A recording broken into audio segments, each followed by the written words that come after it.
Her real name was Adaora, but inside the club, everyone called her Lola Flame. Adaora didn't dream of being a stripper. Nobody does. Her life changed the year her father fell sick. Hospital bills like wildfire, drugs that cost more than rent, her mother working double shifts. Adaora was in 300 level, young, smart, ambitious, until life cornered her. One night her friend said, "Babe, there's a club in Ikoyi. You don't have to sleep with anybody. Just dance. They'll pay you well." Adaora laughed it off. Later on, she thought about it. Then, few days after, she went.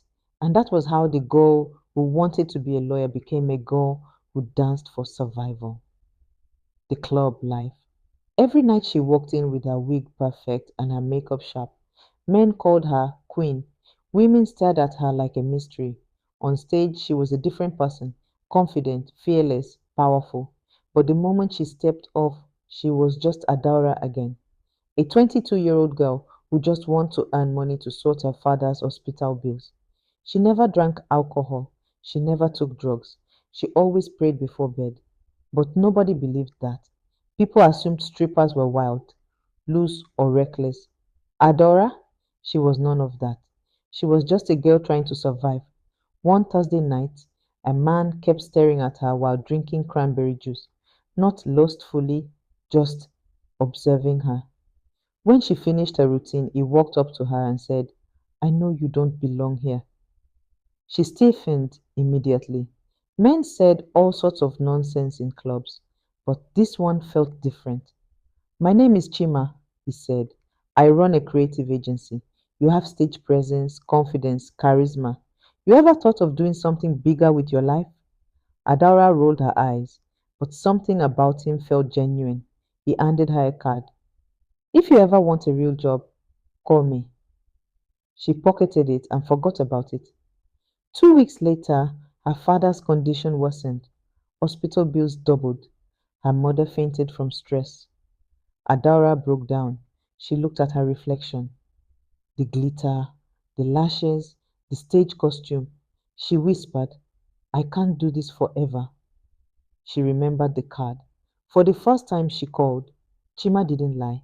He offered her a job as a brand model for a marketing campaign. Fully clothed, well paid, legal, safe. She cried the first day she walked into her new office. Not because she was ashamed of where she came from, but because she finally saw where she could go. Not every girl in a strip club is lost. Some are fighting battles you know nothing about. Some are carrying families on their backs. Some are praying for a way out. And some, like Adaura, have a future stronger than their past because survival is not shameful. Surviving is still winning. Adaura thought her problems were finally over. New job, new hope, new life. But life has a way of testing people right at the edge of breakthrough. One night, she returned to the club, not to dance, but to collect the last salary they owed her. When she walked in, music blasted, lights flashed, and girls danced like they used to. But something felt off. Whispers, stares, side eyes. Her friend Keisha walked to her and said, "Babe, you better leave now. They found something." Adora frowned. "Found what?" Keisha looked around and lowered her voice. "Someone sent your new office picture to the owner. They think you stole their client. They're angry. And you know we're not allowed to follow any client out." Adaura's heart dropped. "How did they get my picture?" Keisha hesitated. "Check your phone." Adaura opened Instagram. Her picture, standing in her new office, smiling, was posted on a gossip page with the caption, "Ex-stripper rebrands as corporate queen, but insiders say she still does her dirty runs on the side." She felt weak. She felt exposed. She felt betrayed. And beneath the post, a comment from a familiar username at Miss Dora. "Lol corporate girl during the day, stripper at night, once a prostitute, always a prostitute. Dora." Her former best friend in the club, the same girl she used to feed, the same girl who slept on her bed when her boyfriend beat her, her own friend did it. Adaora stormed into the changing room and found Dora fixing her nails. Why would you do that to me? Dora didn't even look up. You left us, acting like you're better, like you're now holy. I never said that. You didn't have to, Dora spat. The moment you got your small office job, you started behaving like the club was beneath you. Adara swallowed her anger. Dora, I'm trying to build a better life for my family, for myself. Dora finally looked up. I'm trying to survive too, but people only help the ones who shine. Nobody looks at the rest of us. So excuse me if I needed attention.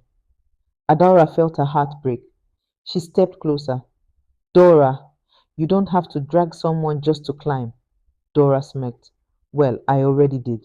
The next morning, Adaora expected drama at her office. Instead, Chima called her in. He showed her the gossip post. She braced herself for insult, suspension, sacking. But instead, he said, Adora, I know your past. I hired you because of your strength, not despite it. Don't let people who haven't survived half your story shame you for living. She burst into tears. For the first time, she felt seen, not as Lola Flame, not as a stripper, not as a scandal, but as a human being fighting to rise. Few months later, her campaign became viral. Brands noticed her. She got invited for a national ad. And one evening, she got a message from Dora. I'm sorry, life is hard for me. I was jealous. Adaora stared at the message for a long time. Then she replied, I forgive you, but never again pull someone down because you're drowning. And besides, I'm your friend. Dora read it. I apologize. I blamed myself for it. I'm feeling guilty. I can't even sleep. Please help me out too. I know you're capable. Adora smiled sadly. I will, because she knew what it felt like to be trapped. She knew what it meant to be judged. She knew what survival tasted like. And if she climbed out, she could help someone else climb too. Judging someone's journey without knowing their battles is foolish. Everybody is carrying something. Some people dance for survival, some lie for validation, some attack because they're hurting. But growth begins when someone chooses kindness over ego.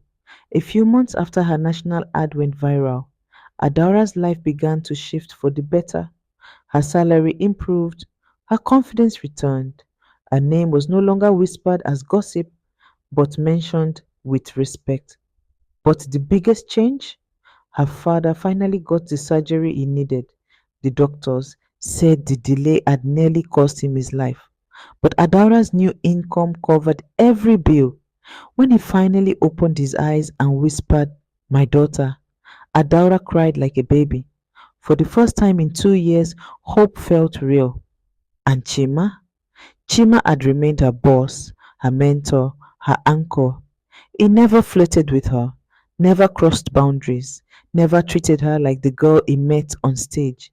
He treated her like a woman with great ambition and bright future.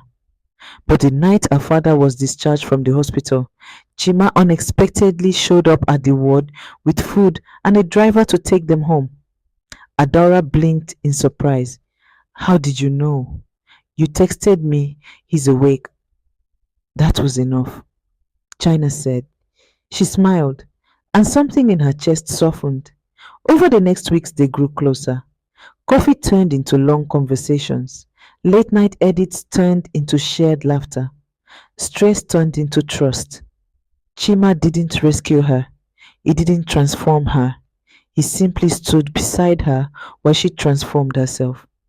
One Friday evening, after a brand presentation they had nailed together, he looked at her and said, Adora, I'm proud of you, not just for your work, for who you're becoming. Warmth spread through her chest. She took a breath. Chima, are you saying this as my boss or? He smiled gently. as the man who waited until you were healed enough to choose for yourself. Adaora looked at him for a long moment. Then she smiled. They didn't rush. They didn't jump into anything messy or loud. They grew into each other slowly, intentionally. And Adora helped her get small job as a receptionist in the same agency. Dora struggled at first, but Adora stayed patient.